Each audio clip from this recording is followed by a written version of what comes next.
Tel Aviv tonight, Israel says over 100 missiles have already been fired from Iran. Haifa this evening, Israel's Iron Dome missile defense attempting to intercept a first salvo of incoming Iranian missiles. The missiles being launched in Iran, responding to what Israel calls its new phase of the war. Overnight, it began Israel's fourth invasion of Lebanon in the past 50 years. Iran's response seemingly inevitable. A short time ago, our partners in the US informed us that they have detected preparations by Iran to fire missiles at the state of Israel in the near future. Israel today disclosed it's actually conducted over 70 raids inside Lebanon in the past year, up to 7 miles inside the country. The Israeli military said today more than 9,500 Hezbollah missiles have been fired into Israel since October the 7th. Enough, says Israel. So here's the plan. I ask you for two things. One, to strictly obey the directives of the Home Front Command. It saves lives. And second, to stand together. We will stand firm together in the testing days ahead. Together we will stand, together we will fight, and together we will win. Israeli military PR, fight the war, sell the war. Video claims, impossible to verify, that its troops have located Hezbollah tunnels and arms dumps under residential areas in southern Lebanon and destroyed them for months. Ruin these, claims Israel, and its displaced people can come home. But as the old adage says, no plan survives contact with the enemy. These days, you don't need the road signs to tell you the border is getting near. Kiryat Shimona, 90% deserted for months now. The authorities evacuated people because of the threat from Hezbollah rockets, they said. The weeds grow among shut down shops, abandoned cafes. Murals speak of happier times, but in truth, this place has been attacked on and off for half a century now. Israel insists what it calls the new phase of the war is all about getting the displaced population back into towns and villages like Kiryat Shimona, close to the border, and it is close to the border. Golan Heights just over there, running into Syria, those hills there, sweeping round and behind me and over the hill just here, you're into Lebanon, and in places the border is just over a mile away. Outside the council office, a car stands like a weird still life of warfare. Revolver on the dash.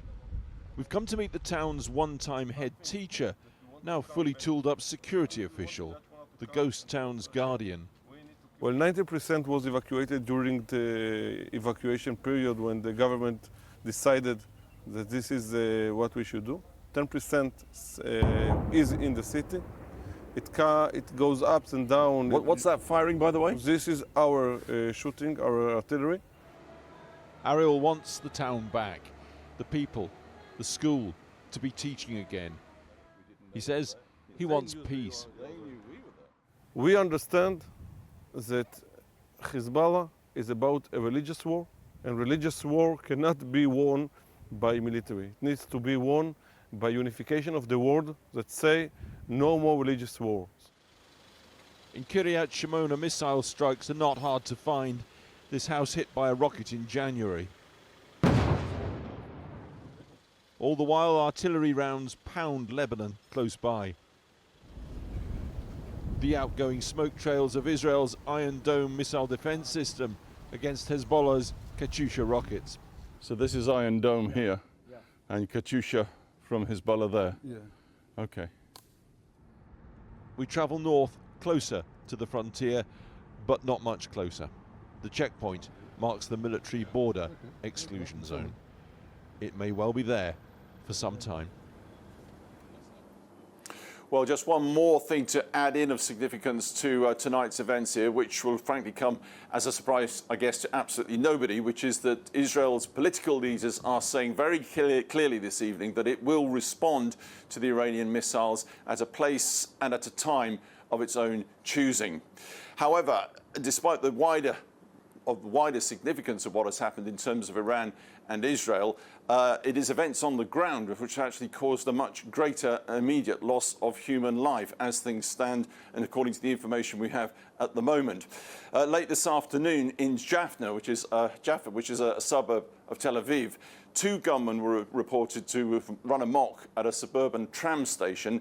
The reports from the police, confirmed by the police in Jaffa, say that at least 10 people have been killed in that attack. They are calling it a terrorist attack. Back to you. Alex Thompson in Haifa in northern Israel. Well, the Israeli authorities have said they believe the attacks from Iran are over for now. But joining me now from Tel Aviv is General Yaakov Amidror, a former national security advisor to Prime Minister Benjamin Netanyahu. When Israeli sources say there will be a response, what do you think that means? It means that after the second attack of the Iranians, direct attack on Israel, not by proxies, by launching missiles from Iran into Israel. They did it in April. We just signaled them that we can reach Iran, but we didn't retaliate it. Now we have to make a decision, and probably the retaliation will come. Are Israel and Iran tonight at war? You call it as you want. If the Iranians are launching more than 100 missiles into Israel, how do you want to call it? Call it as you want. We should retaliate if it's a war or another name that you would choose. There was a warning. Iran says it told Russia and let the United States know through channels. And for several hours today, it was said an attack was imminent. Do you think there was an element of this that was for show, because that gave Israelis time to get into shelters? And thankfully, so far, it seems there have not been mass fatalities. I don't think that it was for the show. If you launch more than 100 missiles from one country to another, to call it a show, it's a very British modest way of saying something about the appreciation of what they did. This is an attack on Israel, direct attack on Israel. And the fact that they announced, the Americans and the Russians, doesn't change the fact that Israel was attacked by another country, member of the United Nations, pretend to be a civilized one. And Israel should retaliate in this case. We didn't make it in April. Maybe it was a big mistake. We should do it now. Okay, well, this came, of course, on the day that Israel attacked another country, a sovereign country, Lebanon, and troops crossed into Lebanon. Very interesting remark. We attacked from Lebanon by Hezbollah in the 8th of October last year without any provocation of Israel. So what we are doing now in Lebanon, after getting let's not go back in history, because we've had that conversation before. No, you will let me to finish. You will let me to finish. After having more than 10,000 rockets and missiles from Lebanon into Israel, I think it is, with all due respect, a way to say something about the right of Israel to defend itself? No, General, as you know, that there have been many more missiles going the other way in recent months from Israel into Lebanon. But let's put that aside. Today, Israeli forces went into Lebanon today. No, I will not let you to say, before the 8th of October, Israel didn't launch into Lebanon even one missile or one rocket. It was attacked, done by Hezbollah. It's initiative of Hezbollah without any action of Israel in the 8th of October last year. Since then, they launched 10,000 rockets and missiles. So no, your audience should know that was a war initiated. You've made that point clear. Initiated by Hezbollah from Lebanon, not by Israel. All right, but let's talk about what happens now. But let's talk about what happens now. Your stated goal. Your stated goal. Now, I understand that, but your stated goal is to get people back into their homes in northern Israel. And the question is, when will you get to that point? How will you know when to stop? Will you have to occupy those first few miles of southern Lebanon indefinitely to stop Hezbollah coming back and attacking you again? If that will be the only solution, that might be the solution. What is the alternative for Israel? To let Hezbollah to attack Israel again and again and again, only to say that we are not occupying sovereign part of Lebanon? Why the Lebanese are not doing anything? Where is the Lebanese army? Why they are not taking Hezbollah and dismantle it according to the decision of the United Nations 1701, saying Hezbollah should not be in the south. The Lebanese army should be in the south. Where is the Lebanese army doing it? They are doing it, or we have to do it. If we have to do it, we have to be there. We don't want to be there, by the way. We prefer that that will be done by the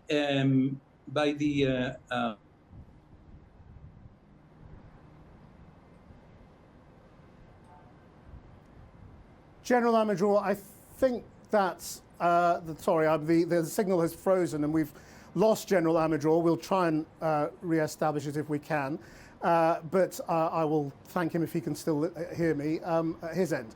Now, in Beirut now is the Iranian academic Mohammad Marandi, who is normally based in Tehran and is close to the Iranian regime.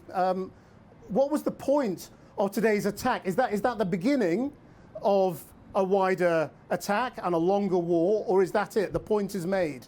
That's the end of it. First, I want to ask you a question. Did you call the person from Israel close to the Israeli regime, or was that the Republic Israel? Is it just I who represent the regime, or I'm close to a regime? What's a regime? It's Islamic Republic of Iran. I'm happy if it means we can carry on with the conversation. I'm happy to say the government rather than the regime. Let's not get hung up on that. I mean, there are missiles being traded tonight, and it's. Yeah. So show respect for my country. And I'm very happy to introduce you as somebody who is close to the Iranian government rather than the regime. Now let's talk about the substance. I am proud to be associated Do you think this is the beginning or the end? Republic of Iran, but it's not a regime. It's the Islamic Republic of Iran. And it is the side, as I said to you last night, that is defending the Palestinian people, where your criminal government is helping the Israeli regime slaughter and kill women and children for a whole year. And this goes way beyond last year. So let's don't use this sort of terminology. Yeah, Professor, I'm trying to do the same thing with all my guests tonight, which is to focus on the future now, because today is a frightening day for many people around the world. As Iran has launched missiles into Israel, we want to know, is this the beginning of something much bigger, or is that it? Is that the point made by Iran, and it waits to see what Israel will do? The way out is for the Holocaust in Gaza to end. The way out is for the Israeli regime to stop slaughtering children. The way out is for the British regime to stop the Israeli regime from carrying out these massacres. That's the way out. The way out is when the Israeli regime bombs Iranian embassies, instead of the British government supporting the regime, the British regime supporting the regime, they should have condemned it and pulled on Netanyahu's leash.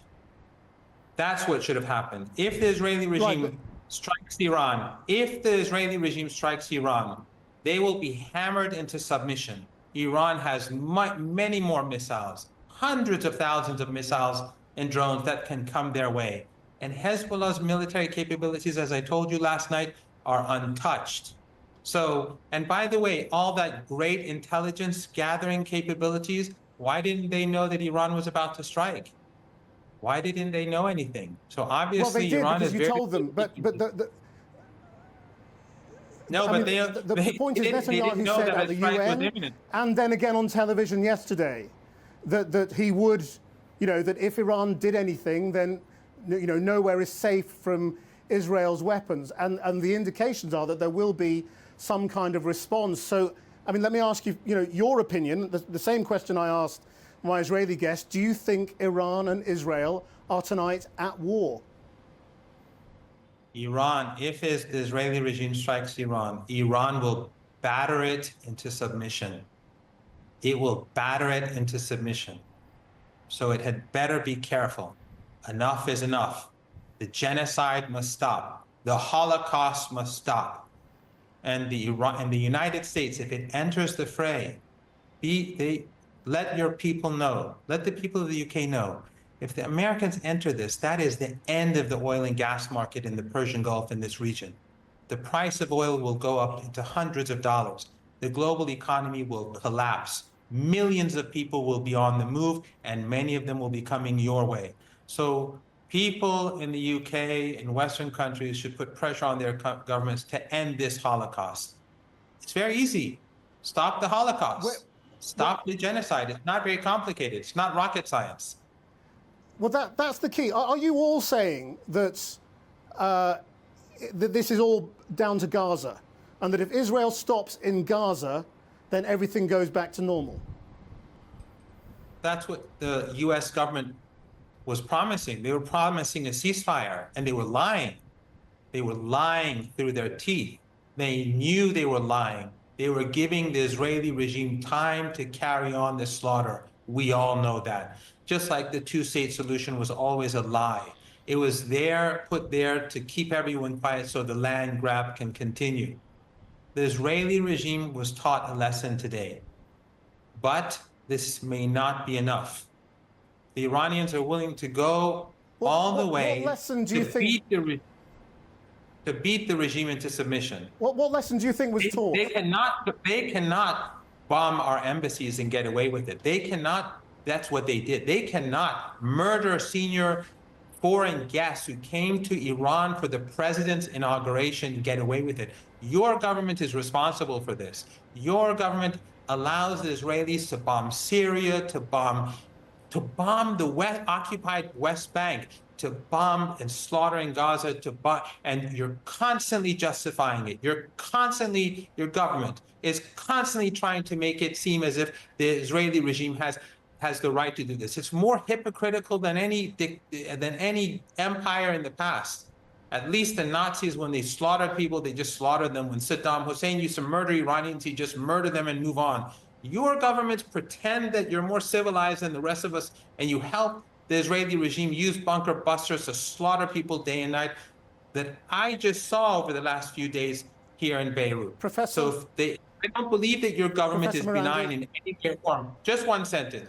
Your government is not benign, but your government can stop this. And your people should bear witness that if this continues, your government is responsible. Professor Marandi, thank you very much for your time. Let's go now to our Washington correspondent, Siobhan Kennedy. Siobhan. Well, no formal response yet from the US. We are expecting press conferences from the White House and the State Department a little later on from the Pentagon. But certainly this is not the situation that Joe Biden wanted to find himself in. He called only yesterday again for a ceasefire, but that was ignored. And anyway, what the US president here wants or believes is now moot. The attack by Iran has happened. We were told a little earlier that the president was inside now. Still inside, I should say, the Situation Room with his vice president, and that the pair are being constantly updated by their national security team on these fast-moving events. The White House said that the president was on hand when the attacks went down, that he directed the US military to aid Israel's defense, they said, against Iran's attacks and shoot down missiles, just as they did in April when the first Iranian attack happened. A quick recap on America's firepower in the region. They already had the USS Abraham Lincoln carrier strike group there and some 40,000 US troops on hand. Then remember yesterday the Pentagon said it added an additional several thousand more troops and several squadrons of fighter jets and A-10 warplanes. We also know earlier from the Pentagon that the Secretary of Defense Lloyd Austin spoke to his counterpart, Minister Gallant, in Israel this morning, warned him of the imminent attacks, and the two discussed what they said would be the severe consequences if Iran did go ahead and carry out its mission. Well, as we know, that has now happened. The big question is, what does the US and Israel do now, given that they have warned of those severe consequences? When Iran struck last time in April, there was limited damage. Most of those missiles were intercepted, and President Biden advised Prime Minister Netanyahu not to retaliate, to take the win, he said.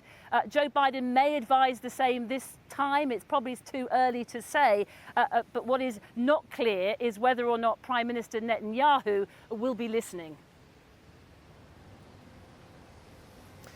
Siobhan Kennedy. Now, while Israel's army is active in the south of this country and after tonight's barrage of Iranian missiles attacking Israel, where this war goes now, no one is sure. But after almost a year of fighting in Gaza, it is fierce and growing. At noon today, Israel's military spokesperson ordered the residents of about 30 border villages in South Lebanon to evacuate, telling them to head north of the Awali River. That's around 35 miles from the border, as Israel conducted what it said were limited raids into Lebanon.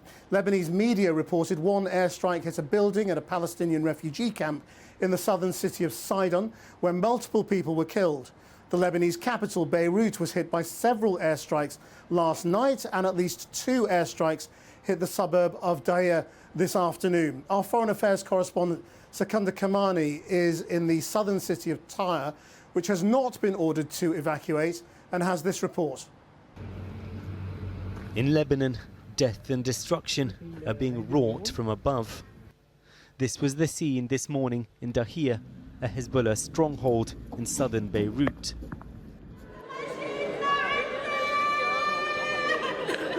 But the grief and pain caused by Israel's bloody assault is being felt by ordinary Lebanese families too. This a mass funeral for just some of the victims of one strike over the weekend that levelled a packed residential block. It's a savage and cruel enemy. I'm so sorry I couldn't protect you, Julia, sobs her father. His daughter, Julia Ramadan, was killed along with his wife and dozens of others in the village of Ain el-Delb. In a single second, Israel, who were created by you in Britain, changed the entire course of my life, he says. I lost my wife, my daughter, my house that took 20 years to build. Julia's smile, her laughter, is the soul of our home. These are not Hezbollah supporters. They're members of Lebanon's Sunni Muslim population. But their anger now is directed at Israel and the Western nations backing it. They're bringing coffin after coffin out to the cemetery. 13 people are being buried here today, and the bloodshed shows no sign of ending. The scale and ferocity of Israel's attack is driving a collective sense of fear. I'm afraid to lose my family, my brother, my sister, my dad, my mom. By the way, I don't live here. I'm in France doing my master, but I came just because I don't want to hear a bad news or so something happened to my family and I'm not here. If they are dead, I want to die with them.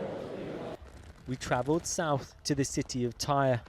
Hezbollah flags still line the highway, but the group has seen much of its senior leadership killed. Tyre now appears largely abandoned, though there is still a Hezbollah presence. After tonight's strikes on Israel, the whole of Lebanon is braced for yet further devastating attacks. Well, Hezbollah supporters will have been cheering this huge barrage of missiles, which we saw in the skies above us here in southern Lebanon a short while ago.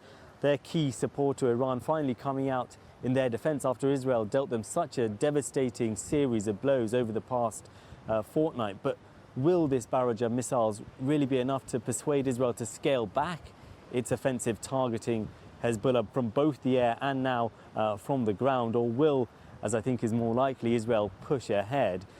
Today, the Israeli military warned more than 24 villages in southern Israel, in southern Lebanon, to evacuate as it announced the beginning of its ground incursion. Israeli officials have been insisting that their aims are limited to the areas right across from the border where they allege Hezbollah were planning on infiltrating northern Israel from. But many here in Lebanon fear that what the Israeli military is terming as limited ground raids could eventually end up being something much more akin to a full-scale invasion. And whilst there are significant number of people here in Lebanon who are critics of Hezbollah, who resent the group's policies and fear that maybe Hezbollah has been dragging the country into war, just as there are a significant number of people who are very supportive of Hezbollah, everyone here in Lebanon, I think, right now feels under threat.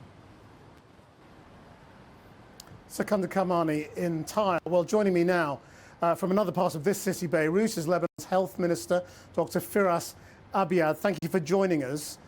The invasion has happened. What is the Lebanese government going to do about it? Well, the Lebanese government's position has been from day one is very clear. We do not want war.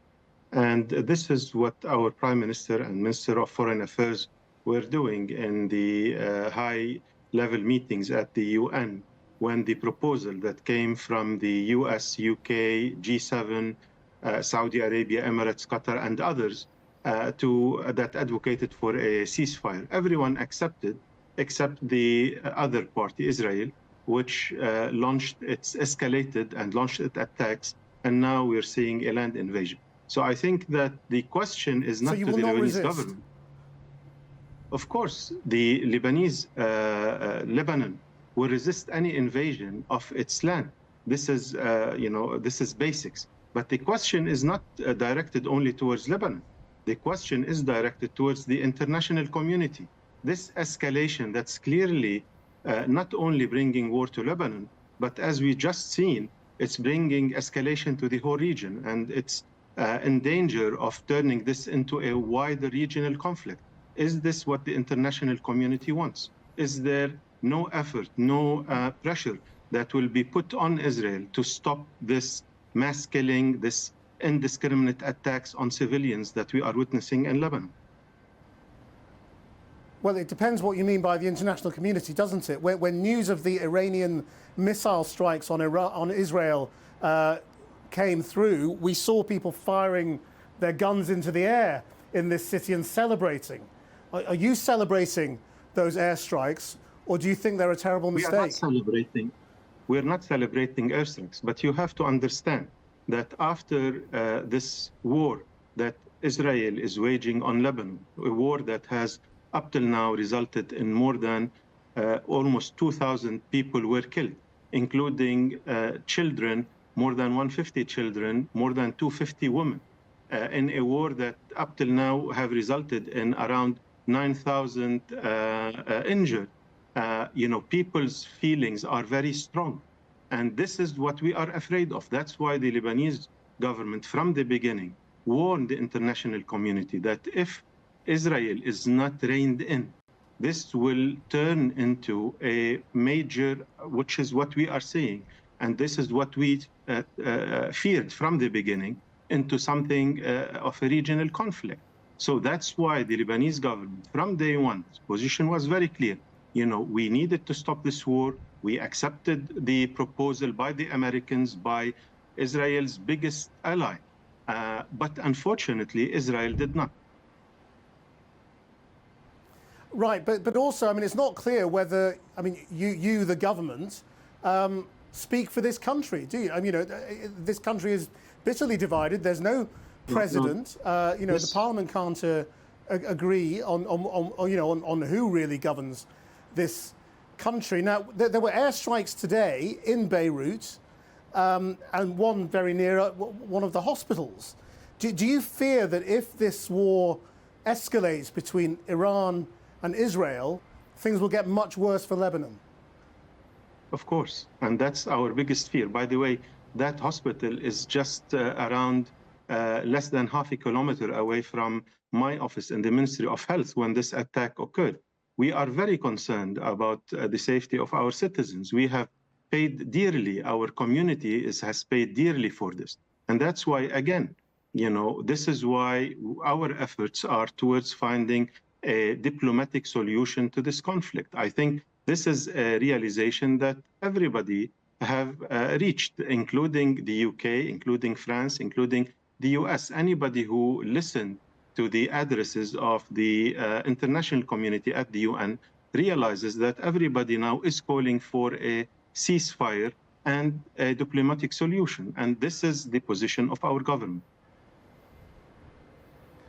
Dr. Abiad, Minister, thank you very much indeed for joining us tonight. Well, throughout the day, Israel continued to attack several targets across the region. One Palestinian was reported dead and 4 Israeli soldiers injured in clashes in the occupied West Bank. Israel has continued to bomb Gaza, with 17 people reportedly killed by strikes. Israel also launched attacks on Syria, with airstrikes on the capital Damascus, killing 3 people, and there are reports of a drone strike on 2 radar stations west of the city of Sweda. Joining me now is Richard Haass, a veteran American diplomat who is now President Emeritus of the Council on Foreign Relations and Senior Counselor at Centerview Partners. Thank you for joining us. What is the United States doing as this war intensifies and grows? I would say the United States is somewhat caught. On one hand, there's obvious support for its close ally and partner, Israel.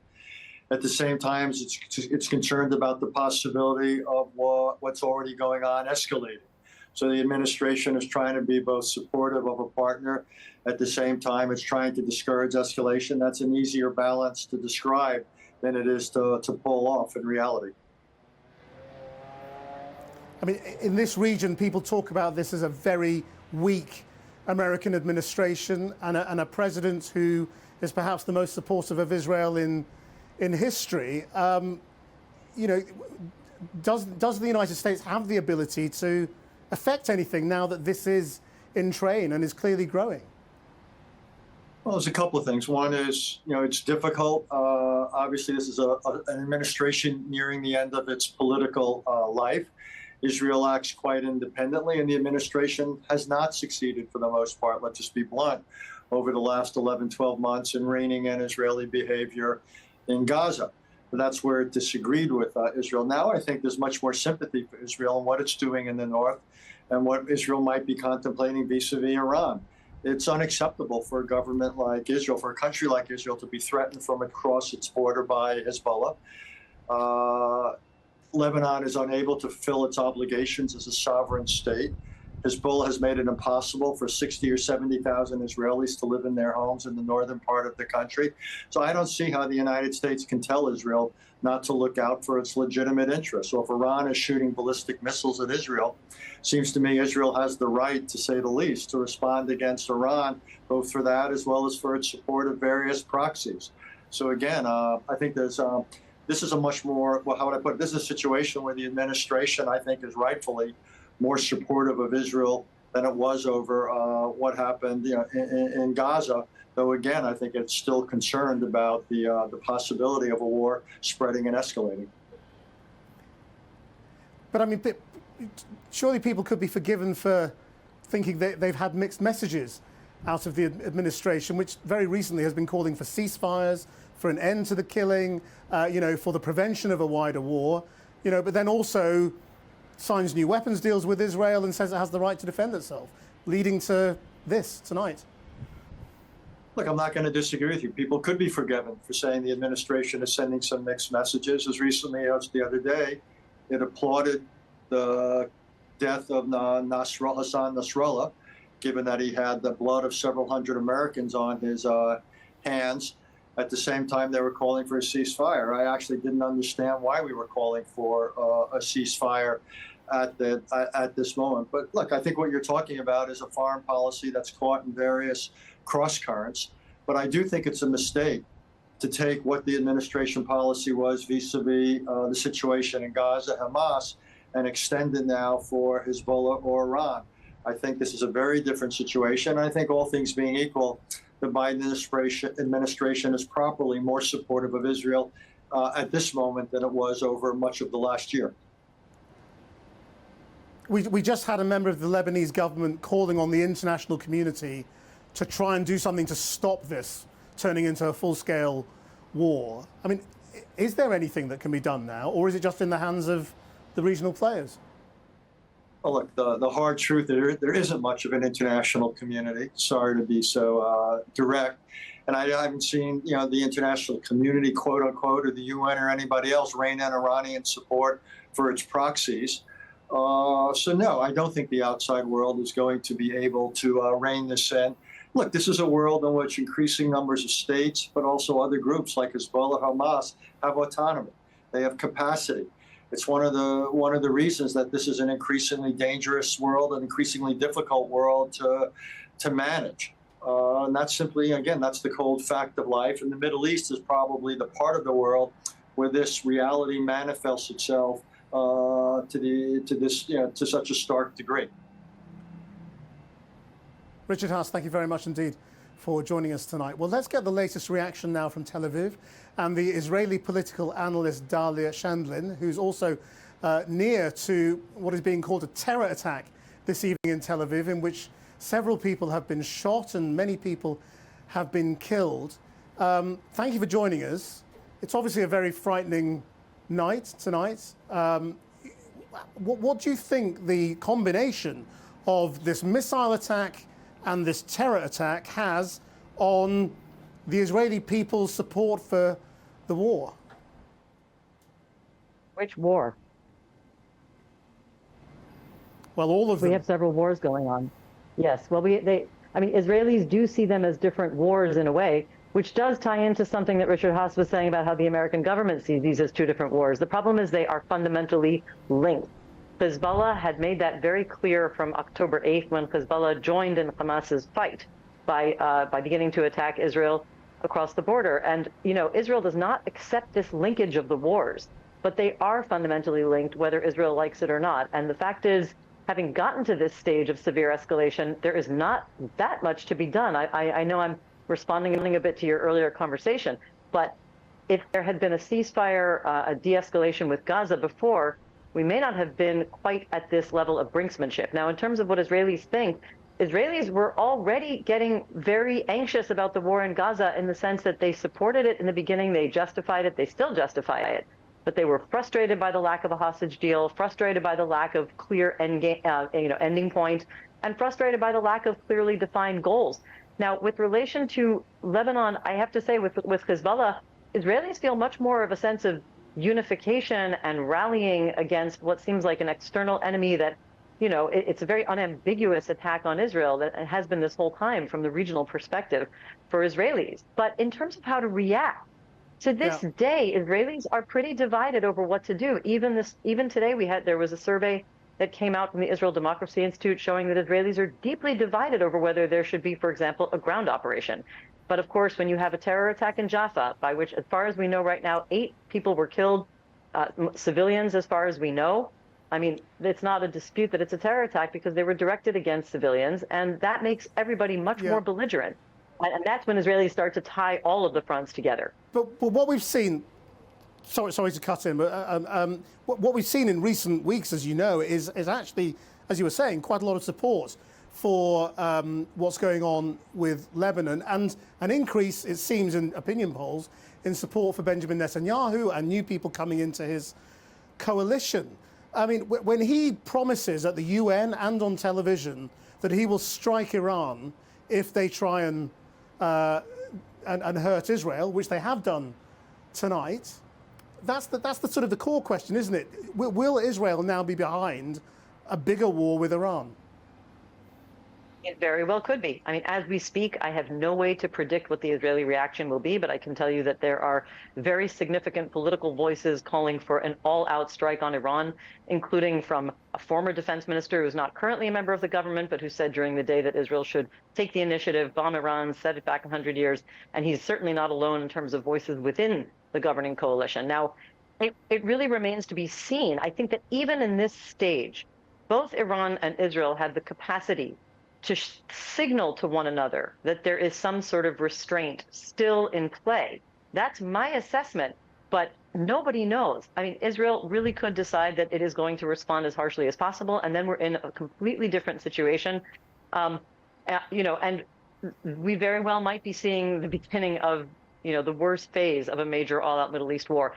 Does the Israeli public support that? Again, I think the Israeli public is very anxious and nervous, and it's not that there was any great joy over the last week or so. Israelis might have felt a sense of relief because they thought the government was taking the kind of strong action against Hezbollah that might finally truly push them back from below the Litani River and allow the people of the north to go back home, civilians who've been evacuated.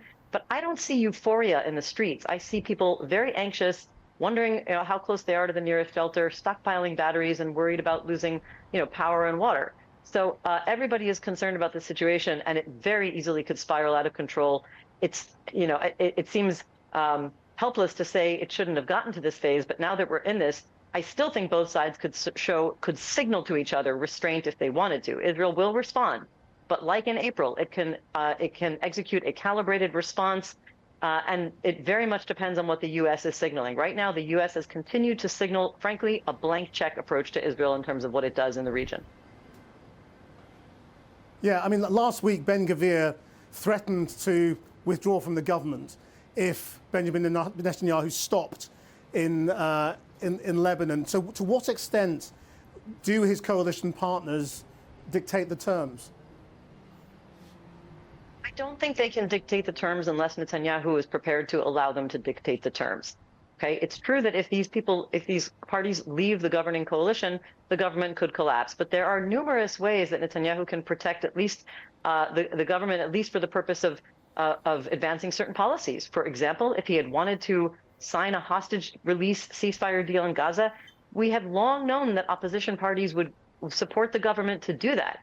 The problem is that Netanyahu either is clinging to power so much that he is willing to do what those ultra-nationalist extremist, religious fanatic parties want him to do, or, and this is ultimately my reading, he and the Likud party that he has fashioned over the last many years are becoming indistinguishable ideologically from the ultra-nationalist parties represented by Itamar Ben-Gvir, the Minister of National Security, and Bezalel Smotrich, the Minister of Finance. It's very hard to actually spot the differences in terms of what their party members of Netanyahu's Likud and those parties advocate and say, and the style in which they do it. So I think that we have to really take into account that Netanyahu and his party are not that different from those. Dalia Scheindlin, thank you very much indeed for your time. Well, after tonight's Iranian missile attack, the UN chief, Antonio Guterres, condemned what he called the broadening of the Middle East conflict, declaring this must stop. This isn't the first time Israeli troops have gone into Lebanon, of course, but previous invasions have failed to bring any long-term peace. Will it be any different this time? Our international editor, Lindsay Hilson, has this. For nearly half a century, Israel's invasions of Lebanon have followed a pattern. Military victory and assassination buys the Jewish state time, but fails to bring long-term peace with its enemies. In 1978, Israeli troops invaded Lebanon after an attack by the Palestinian Liberation Organization, the PLO, on a bus in Israel. The PLO was then based in Lebanon. We would like, very much like, that the PLO will understand once and for all they will not operate from South Lebanon. They succeeded in pushing the PLO north, along with some 200,000 civilians, in scenes not dissimilar to those today. A UN force UNIFIL came in to police the border. It's still there, but does very little. 4 years later, Israel was back. At first, the PLO was full of bluster. They are very silly. We are now stronger, more stronger than any period before. But Israeli pressure forced the Lebanese government to expel the PLO to Tunis. The Lebanese sectarian militia that Israel supported carried out a horrendous massacre, mainly of Palestinian civilians, in the camps of Sabra and Shatila, for which an Israeli inquiry found Israel's defense minister Ariel Sharon indirectly responsible. Israeli forces remained in southern Lebanon. Hezbollah was formed to resist Israeli occupation. In 1992, Israel assassinated Hezbollah's first leader, Abbas al-Musawi, who was replaced by Hassan Nasrallah. Israel's continued occupation, along with Iranian and Syrian backing, helped Nasrallah gain more power and influence. Hezbollah became popular because the weak, fragmented Lebanese government could not force Israel to withdraw. The solution is to withdraw. This vicious circle of terror and killing and attacking and action and reaction, it will never end. Not because we don't want to end it, because we cannot do it, we cannot end it. A decade later, Hariri was assassinated by a Hezbollah operative. It wasn't until 2000 that Israeli forces withdrew. Lebanese celebrated, and Hezbollah regarded the departure of the Israelis as their victory. The party of God had prevailed, even if it had taken nearly 2 decades. 6 years later, there was another border war after a Hezbollah incursion into Israel. Again, Israel's military superiority brought victory and more than 1,000 deaths, mostly on the Lebanese side. But defeat did not crush Hezbollah, which, thanks to Iran, is better armed than ever and has gained increasing control over the Lebanese state. Pity the nation, wrote the great Lebanese poet Khalil Gibran. Pity the nation that raises not its voice, save when it walks in a funeral. Lindsay Hilson. The British government has chartered a commercial flight out of Lebanon to assist UK nationals trying to flee the fighting, the Foreign Secretary David Lammy has said. The plane was scheduled to leave Beirut tomorrow, which has been hit by fresh Israeli airstrikes, and airspace is currently closed tonight. Mr. Lammy said the situation had the potential to deteriorate fast, and he repeated his call for the fighting to end. Our position remains the same, having spoken to our American colleagues and other allies. We're calling for an immediate ceasefire. We need a diplomatic solution to the problems in Lebanon so that Israelis can go back to their home in northern Israel and Lebanese can return to their homes. Well, in London now is Matthew Saville, who is a director of military sciences at the Royal United Services Institute. Where do you think this is all going? Good evening. Well, I mean, I'm not sure I can give you much optimism or confidence at the moment. I think an awful lot depends on the damage and the casualties on the ground, and of course that is still being assessed. It's inconceivable, given an attack of this scale, that there won't be some kind of Israeli response. But if it turns out that the majority of these missiles were intercepted or fell in open ground or essentially just hit buildings, you might see something that was demonstrative of Israel's conventional superiority, as we did earlier in the year.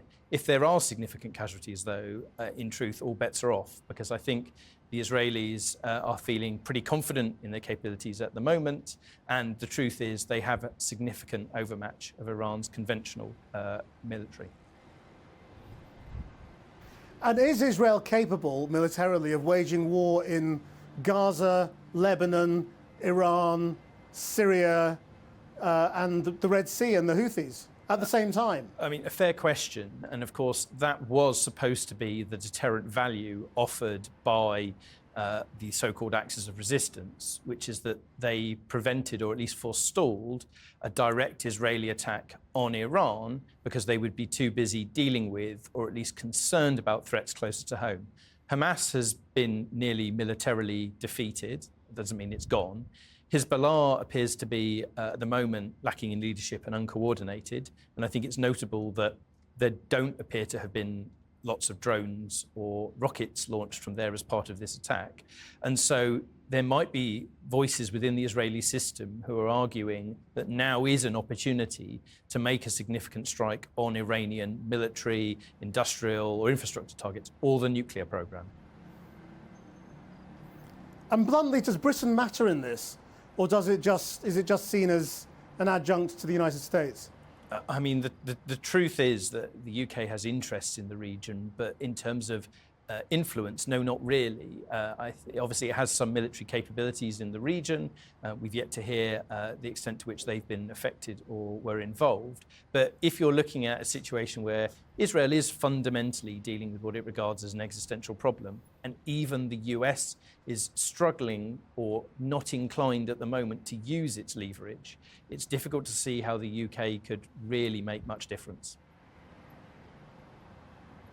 Matthew Saville, thank you very much.